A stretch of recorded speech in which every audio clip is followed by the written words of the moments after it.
Today is the right time to look at a legendary bad movie, 1993's Super Mario Bros. But it won't be the original release because I'm looking at the unofficial extended version, known as the Morgan-Jankel cut.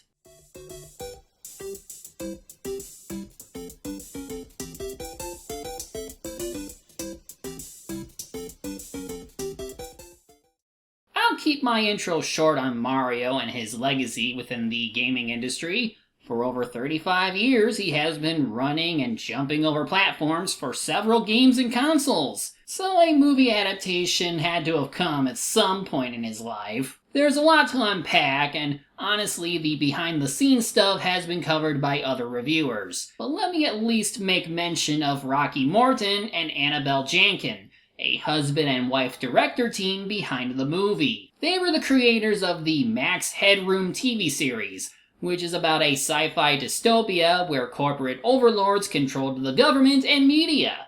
So Morton and Jankel were hired by producer Roland Joff to bring that cynical edge to the Super Mario Bros. Movie. And that's where the problems begin.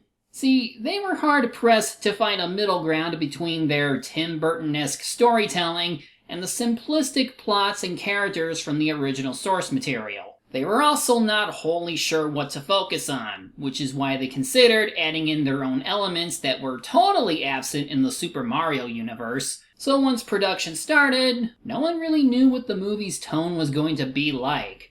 It got so bad that Morton and Jankel considered leaving the project early. There's obviously more to it, but let's get to the point of this video. What exactly is this extended cut we're looking at? Well, this was the work of Garrett Gilchrist, a filmmaker who's a part of the Super Mario Bros. Movie archive. He and the other members of that fan site knew of a longer version of the movie, but it was only in 2019 that they rediscovered it from a VHS tape.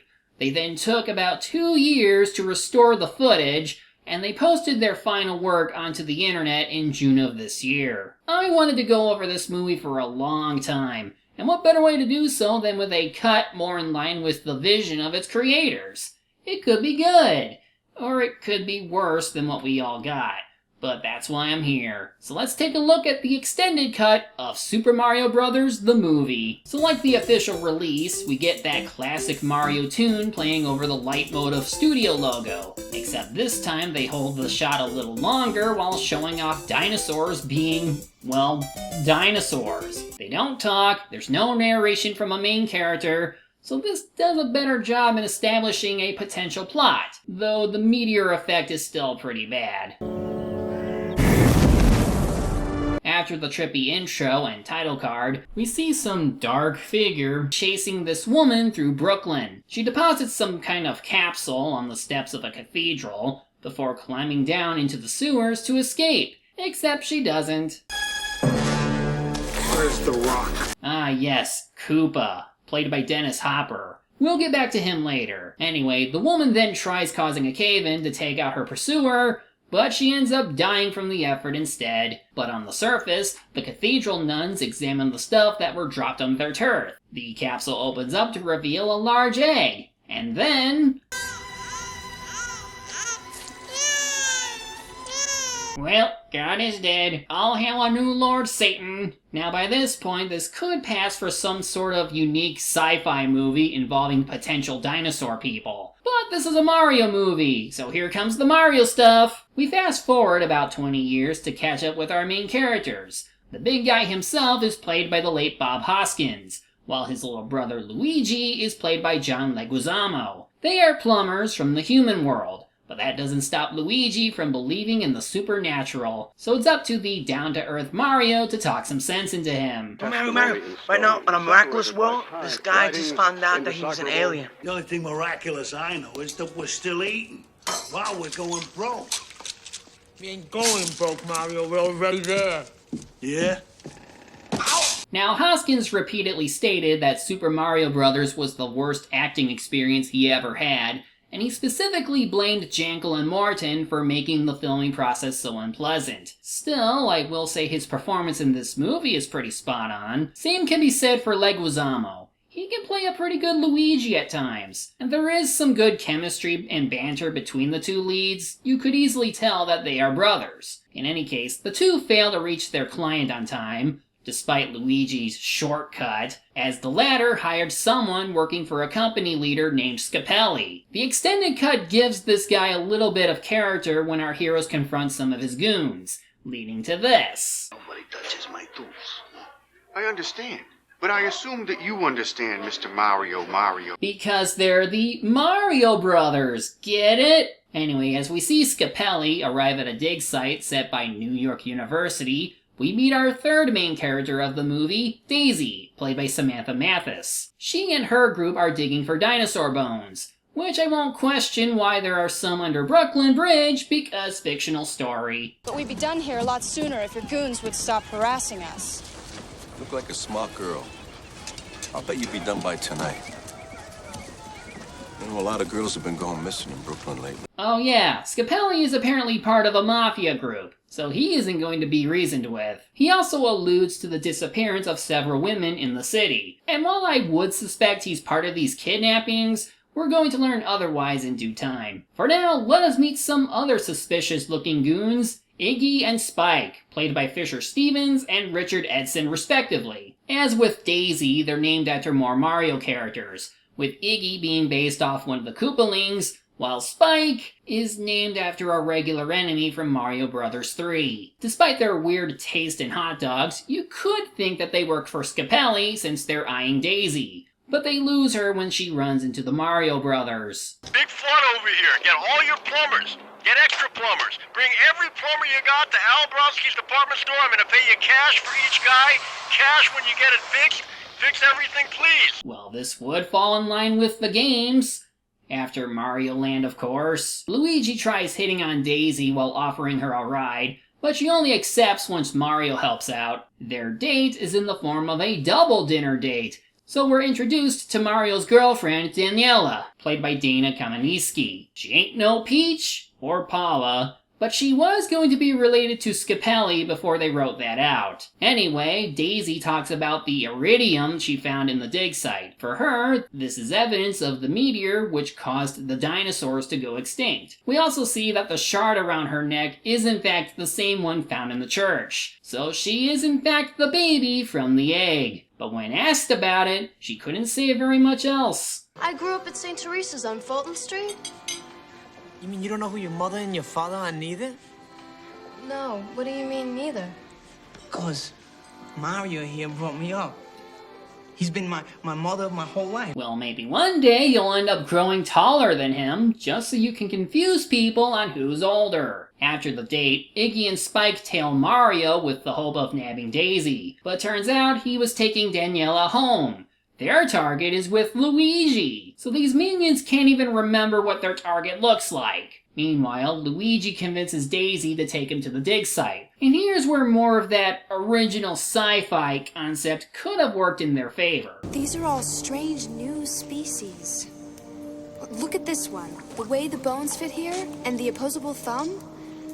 It's almost as if he was a monster trying to be a human being. If I didn't know any better, I think these dinosaurs once worked for We Say So, an ancient corporation. But anyway, they then spot the two assholes from the restaurant break some nearby pipes. Luigi can't fix the damage, since he's just an apprentice plumber, so they track down Mario, who would love to help out if it means cutting into Scapelli's business. And as the brothers start repairs, Iggy and Spike sneak in to knock out our two heroes. Daisy is then kidnapped and the brothers are already awake? Man, they recovered fast. They follow the voice through a cavern with a river below, but no Daisy. Where could she be? Well, that's disturbing. She only manages to break through long enough for Luigi to grab her necklace, before she faces back through the wall. And since he's reckless and stupid, he naturally thinks of jumping through the wall. Luigi!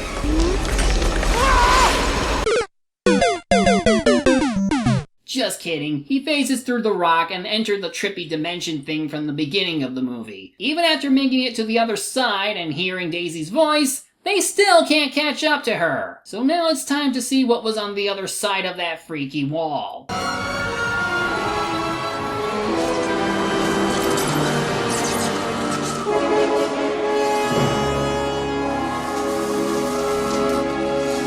Good lord.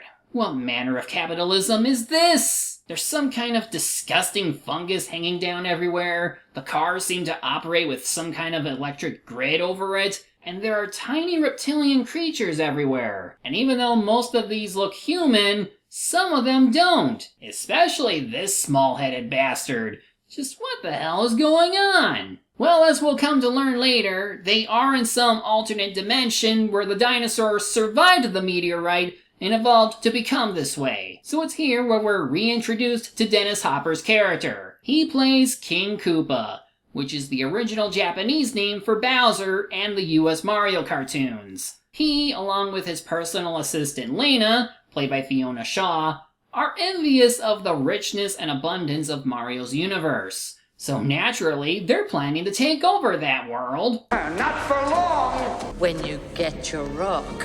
When I get the princess. Oh yeah, turns out Daisy is the princess of this world, and the rock shard around her neck is important, since it's apparently tied to the meteorite. And no, Lena is not a robot, despite whatever the hell her head jerking was. Moving on, Iggy and Spike, who are apparently cousins to the big bad, return with news of Daisy's capture. And they didn't secure a certain rock, so Koopa gets very angry. And I told you to remind him! Without that piece, the meteorite lays dormant. I'll not be able to merge the dimensions! Where is it? So like Hoskins, Dennis Hopper was not happy with the production of this movie, so he's chewing every bit of scenery he can get his hands on. And while I love me some cheese, something about this performance feels really off to me. His minions then tell him of the two plumbers that are looking for Daisy, so Koopa issues a warrant for those two. The description for our heroes isn't very specific, but they got bigger things to worry about, like getting mugged by an old lady. Don't touch that! Cass! Let me go! You wanna give us the rock bag lady? Come and get it, big boy.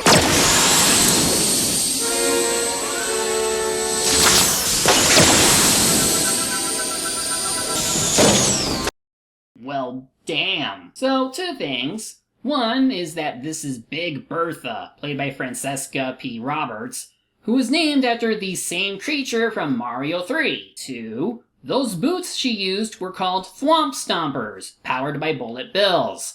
They could have called them Goomba's Shoe or whatever is similar, but nah, gotta get in as many name references as possible, even if they don't make sense. Speaking of, say hi to Toad. Looks quite different without the mushroom hat. All because of the evil King Koopa. You know the law, Toad! Hey, wait a minute! You can't arrest a guy for just singing a song! For anti-Koopa songs, we can! Well, what did you expect? This is a mega dystopia, so no one can talk bad about their leaders. The brothers get arrested since they're identified as the plumbers, and then are subjected to all manner of freakish torture. Or whatever the hell the police in this universe do things here. I'd say this is commentary on our own police force and what would happen if you fund them to a ridiculous degree, especially if all that money is earmarked for just weapons and combat training. Oh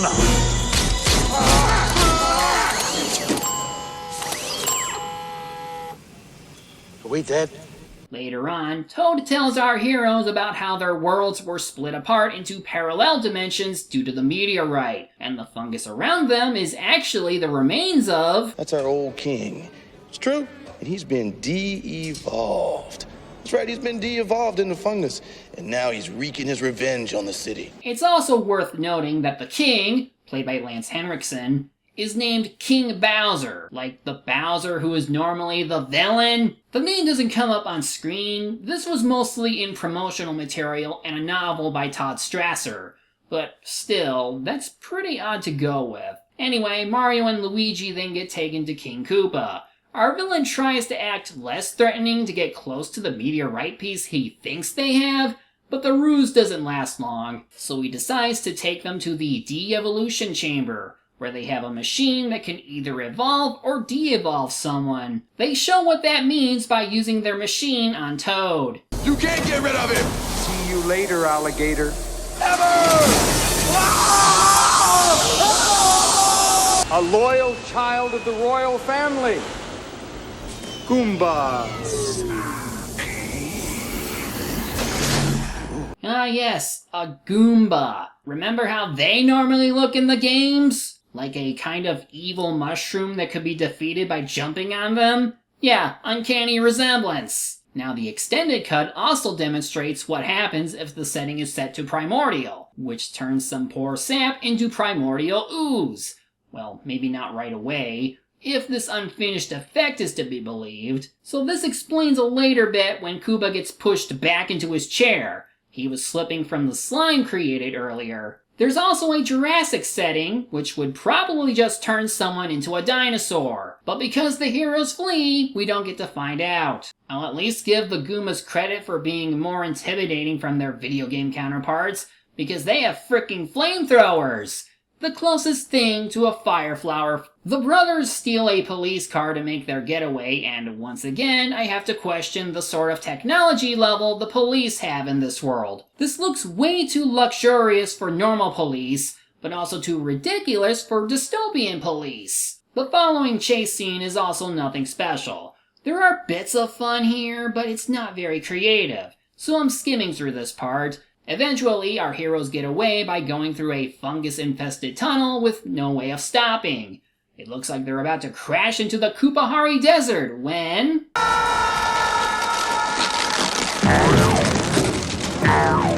Was that superior driving skills or what? Hey, the fungus just saved us. What are you talking about? It was my driving that saved us. Mario, you're in an alternate dimension with dinosaur people. You could be a little more open to the idea that King Bowser made this fungus happen. After seeing Koopa and Lena take a mud bath, yeah, Iggy and Spike show up to be idiots again. This causes Koopa to throw those two into the de-evolution chamber. He wants to evolve them and make them more competent minions, but the end results just make them more obnoxious. How peculiar. Quite an agreeable. Transmogrification. More like a, transfiguration. Ah, a simple metamorphosis. Huh? Enough. Both of you, go to the desert. Excuse me. That hardly seems logical, does it? Perhaps we should stay and formulate our own strategy. Tete-a-tete. And since it's been a while since we heard anything on Daisy, we see her with other women who have disappeared from Brooklyn. So yeah, Scapelli had nothing to do with this. Lena and some Goombas then take her away to put her in her mother's old dress. What do you know about my mother? She was quite an inspiration. To some. When Cooper took over, she stole the rock and smuggled you to the other side. What about my father? Is he alive? It depends on what you mean by living. Cooper thinks you're the only one who can merge the dimensions. I've waited too long to let all this slip away. Yeah, Lena really wants to get into Koopa's shell, if he had one. And now it's time to meet this movie's version of Yoshi.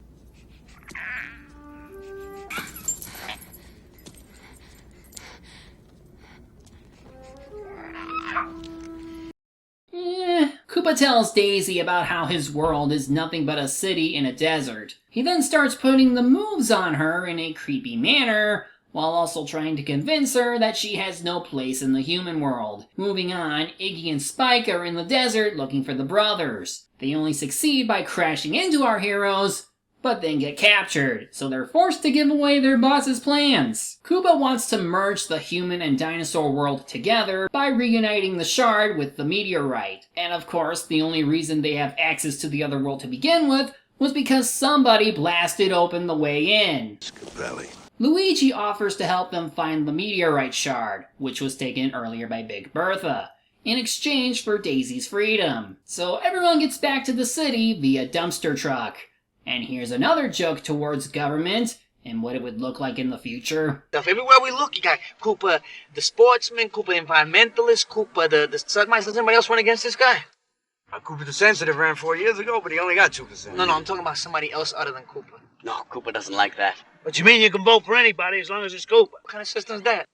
Democracy. Why the hell does this hit harder than it has any right to? Anyway, they arrive at the Boom Boom Bar where Bertha works at. They can't forcibly take the stone from her, and they also have to deposit their toolboxes before getting in, so Mario needs to charm Bertha instead. I should also note that the extended cut uses The Power by Snap as bar music, before switching over to Love is the Drug by Roxy Music, which was what the theatrical release used. Excuse me, will you hit me again? I've never seen such fluidity. The way your knuckles crunch as you smash them into my face, huh? Dance with me. It takes a bit of time with some sexual teasing, but Mario gets the job done. He hands the rock back to Luigi, but it's here where Iggy and Spike have an idea. They want to do a rap song. Going through the motions like waves in the ocean? That life is a series of brainless notions, and you want to feel something more than empty emotions. When we met two plumbers who had an idea. They showed us the lake. And the new frontier. Mario and Luigi. They know what's right. We gotta take a stand and put up a fight. Now, you can probably imagine why they skipped to playing Walk the Dinosaur immediately in the other version. Because now I have found something that sucks worse than the rapping dog and shark from the animated Titanic movies. So before I suffer through more of this, Lena and the Goombas show up to take them away, while also stealing the shard back from them. The reason she's here is because someone from the bar spotted them and called them up. But Bertha is nice enough to help Mario and Luigi escape, and as they flee, Luigi notices the fungus giving him a small little device. Like the one in the police station that I neglected to mention. Meanwhile, we see what's become of King Bowser. And yep, he looks pretty disgusting. I'm not such a bad guy. You always wanted to be everywhere? Well, now you are. And I want to tell you something. You can go ahead and choke this little mushroom kingdom all you want. He said it. The brothers sneak into King Koopa's main building, and Mario plans to freeze up the place by messing with its pipes. And since we've yet to see the two in their iconic outfits, they find a locker that has plumbing uniforms. Really, was there someone else who was wearing those before? And yeah, somehow he thinks this is supposed to help them get up, but really it doesn't, because now they are cornered by some Goombas. How are they gonna get out of this one?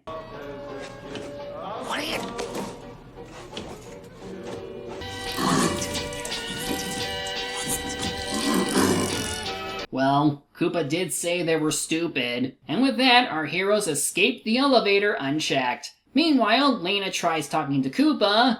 I guess she's testing how much he cares for her. But once he's disinterested, she's like, screw it, I'll do it myself. She then finds Daisy with the intent of killing her, because jealousy, but the princess was able to make a new friend in the meantime.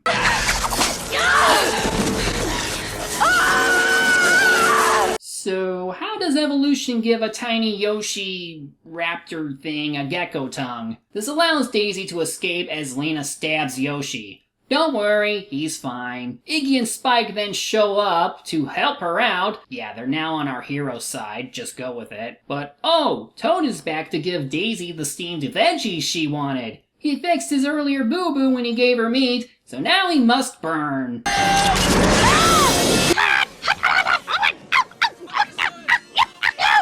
Daisy helps bail out Toad with a fire extinguisher, and the cousins help her escape. They also take her to the fungus room to help her commune with her father, which certainly leaves her shocked and surprised. Meanwhile, Mario and Luigi have to cross a large gap to rendezvous with Daisy. Luigi trusts his instincts and makes a leap of faith, and instead of splatting down below, he seems to have unlocked flight, which means Mario should be able to too. No, wait, Mario, don't jump, no, it's not. Nah, the fungus catches him before he falls to his death, and Yoshi makes it over to Daisy for her to pull the knife out of him. He also leads her to one of those surveillance pointers to let her keep track on our heroes. Luigi! Mario, can you hear me? Daisy, where are you? I'm in Devo 4. Well, shoot. As the brothers meet up with Daisy, King Koopa learns that his troops are mobilizing against his own will. This is because Lena is leading them behind his back. Mario and Luigi also encounter King Bowser before learning about the other women being taken captive, Daniela being one of them. Mario goes to find them while Luigi and Daisy get caught again. And while Mario cooperates with Daniela to set up a plan...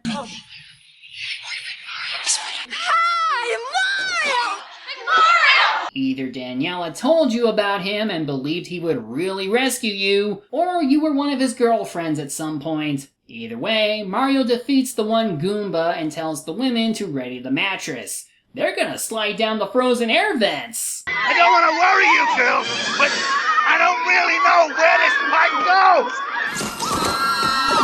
No, I didn't add that sound effect. That was probably from the movie's extended cut. But this is still the best scene of the movie in my opinion. There's a lot of tension between the Goombas bearing down on everyone while all parties are moving down the pipe really fast. So how will Mario and company make a getaway?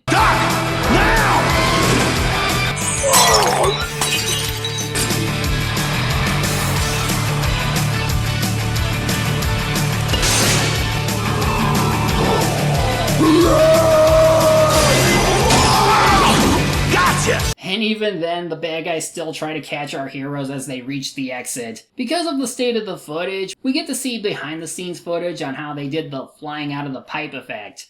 Pretty nifty, I must say. But uh-oh, they land straight into King Koopa, who earlier had Lena captured for insubordination. And with the shard in hand, he states his master plan. Soon you and everyone in your world will be de-evolved into monkeys. Ha! Alright, so earlier we learned that Koopa has gun versions of the de-evolution chamber. So he's gonna start using those when the invasion begins. But Mario uses one of the Thwomp Stompers to boot him into a nearby container. And as our hero starts the final battle, Luigi tells him to... Trust the fungus. Trust the fungus. You can probably guess that this was a Star Wars reference. Somehow. Meanwhile, Lena apparently escaped captivity in an attempt to seize the rock. But...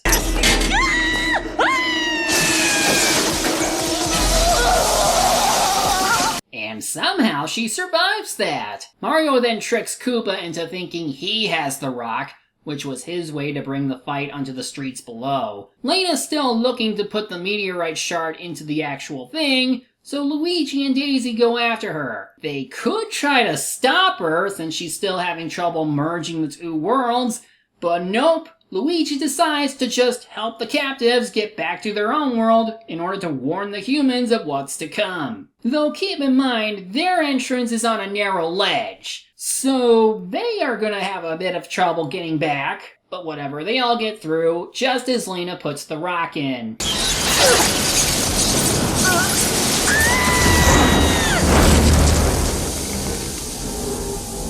Yikes. Man, she sure makes an impression.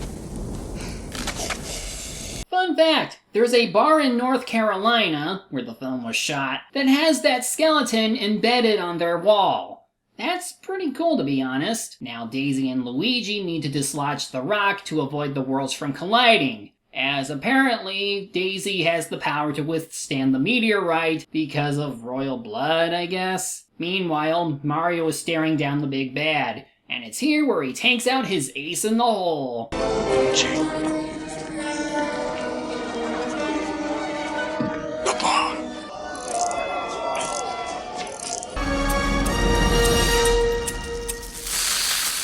Aw, it's so tiny and adorable. What threat could it possibly cause? We'll have to wait a bit because it falls through a crack. Mario then walks up to Koopa with the rock in his hand, and then... Oh. You blew up my flamethrower. Aw. But it's here where everyone starts phasing in and out of existence, because the worlds are slowly coming together now. The kidnapped women finally make it back to warn everyone, but nobody listens, not even Scapelli. So let the newly arrived Koopa change his mind at gunpoint.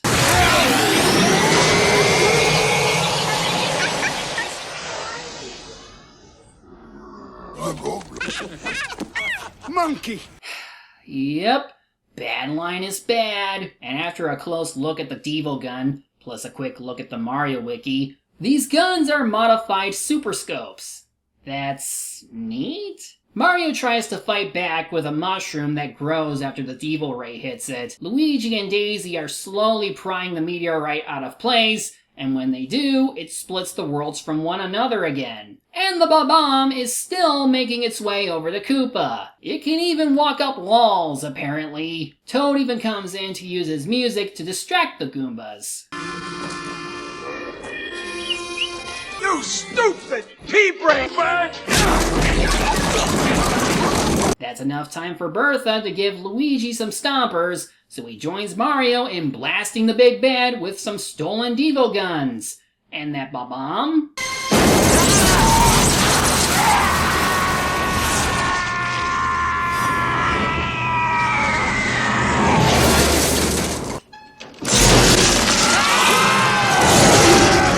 Oh snap, he's become a T-Rex! How will they stop him? By blasting him some more, of course! Now that doesn't resemble Ghostbusters at all. But anyway, after a bit of time, the T-Rex finally turns into ooze and dies. Come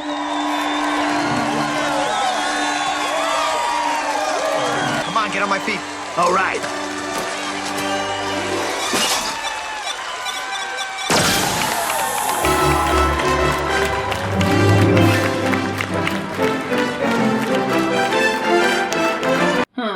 Wonder why they didn't use that in the final version of the movie. So everybody's happy. Luigi and Daisy share a kiss that wasn't originally there, and even King Bowser returns to normal. Sure, Daisy then uses the meteorite shard's power to open the way for the brothers to return home. Luigi wants her to come with him, but... Be with you. I do too, but I can't. She's trying to tell you she loves you. But she can't leave here till she knows where she belongs. Fair point. So with that, our heroes say their goodbyes and leave through the portal. Toad even makes one last appearance before we skip ahead 3 weeks. Daniela is now living with the brothers, and the news finally reports that Mario and Luigi saved the world. But there's still one final thing to bring up. Luigi, Mario! Daisy! You gotta come with me, I need your help. What's wrong? You're never gonna believe this. I believe it. You do? I believe. Yep, sequel bait!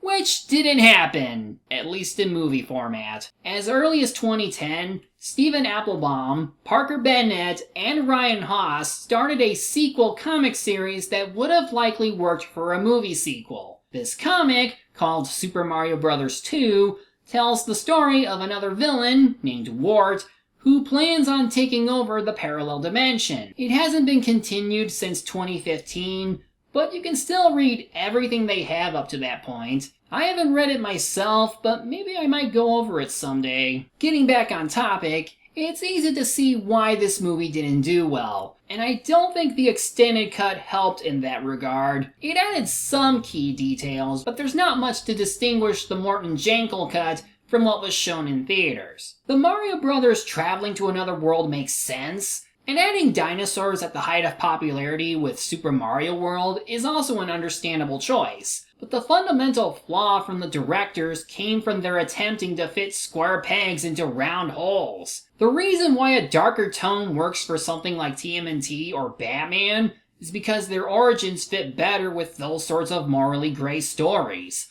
The same couldn't be said of anything Mario related before 1993. Add that mismatch to the toxic working relationship between the directors and actors, and you get a final product that's quite the mess. And yet, this is one of the very few instances where we've reached so bad it's good territory. For all that went badly, there's always that little glimmer of potential that could have resulted in a better sci-fi flick. If Morgan-Jankel didn't need to worry about making the film related to the Mario video games, I'd be interested to see what sort of dystopia world building they can come up with. and I still get a kick out of this movie just because of how it was made. So honestly, it's worth seeing at least once. You can take your pick with what version you choose to watch if you're up to it. I doubt anyone will be bored by either of them anytime soon. I'm the Media Hunter. Media is my prey, and reviewing them my way.